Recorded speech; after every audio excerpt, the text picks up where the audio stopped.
નુકસાન।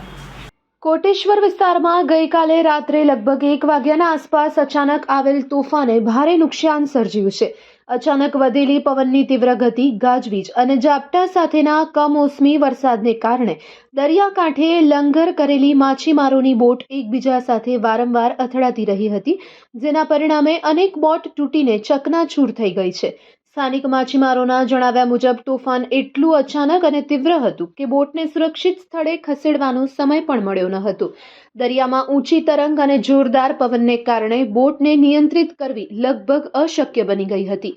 આ ઘટનાથી માછીમારોને મોટા પ્રમાણમાં આર્થિક નુકસાન થયું છે અને તેમનો મુખ્ય વ્યવસાય સંપૂર્ણપણે ઠપ થઈ ગયો છે। ખાસ કરીને પવિત્ર રમજાન માસ દરમિયાન અને ઈદ ઉલ ફિત્રની ઉજવણી હવે માત્ર 2 દિવસ બાકી હોય તેવી સ્થિતિમાં આ નુકસાન માછીમારો માટે ગંભીર પરિસ્થિતિ ઊભી કરી રહ્યું છે। માછીમારો દ્વારા માંગ કરવામાં આવી છે કે તાત્કાલિક મામલતદાર દ્વારા સ્થળ નિરીક્ષણ કરવામાં આવે અને રાજ્ય સરકાર દ્વારા નુકસાનનું યોગ્ય મૂલ્યાંકન કરી તાત્કાલિક સહાય તથા વળતર જાહેર કરવામાં આવે। સાથે જ સંબંધિત મંત્રી અને સ્થાનિક ધારાસભ્યને પણ સ્થળ મુલાકાત લઈને સમસ્યાનો ત્વરિત ઉકેલ લાવવા અપીલ કરવામાં આવી છે। રિપોર્ટ બાય કચકર TV news bureau chief Adam Notiyar, Lakhpat.